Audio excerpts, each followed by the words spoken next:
The period between 1920 and 1950 is often called the golden age of the American popular song. This was an age in which popular music flourished, but also song lyric writing. One big difference between this golden age of popular music and the popular music of today is audience. Audiences today are more fragmented. Sirius XM radio, for example, has 150 or so music stations divided into very precise genres and subgenres. Each station has a small audience. Similarly, cable television has a couple of hundred channels, each of which has a niche audience.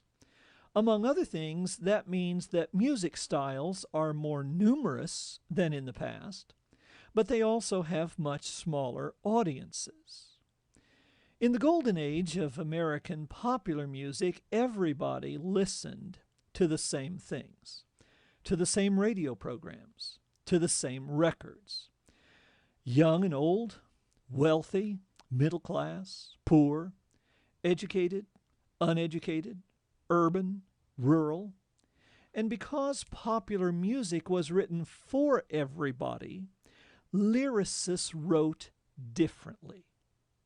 Now, we need to define the term standard at this point. In musical terms, a standard is a song that has been recorded many times by many people over many years or decades. Popular standards in this golden age came from three main sources: Tin Pan Alley, Broadway, and film. Tin Pan Alley refers to songs that were made popular through the sale of sheet music in the early part of the 20th century, and a little bit later, songs that were popularized on the radio. I have a large collection of sheet music from this era. Here are a few pictures. Tin Pan Alley actually was the nickname of a street in New York where many music publishers had their offices. The second source of popular songs during this era was Broadway.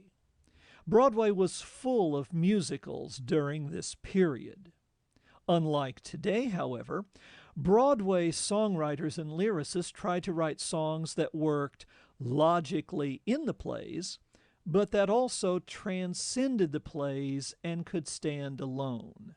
That almost never happens these days. Here are a few images of popular standards that came from Broadway.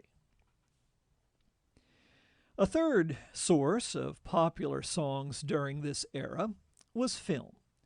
Hollywood musicals were plentiful, and people from small towns and big cities across the country saw the same movies.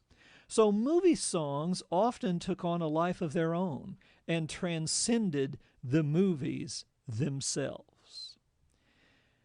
The reason we're looking at a few song lyrics from this period is simple. It's the music I know.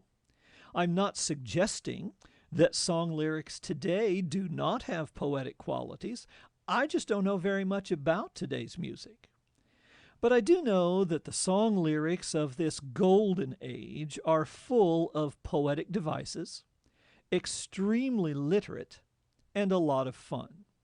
My point in spending a little time with this is to reinforce the point that poetry has not, through most of its life, been a product of the classroom, but an integral part of its culture.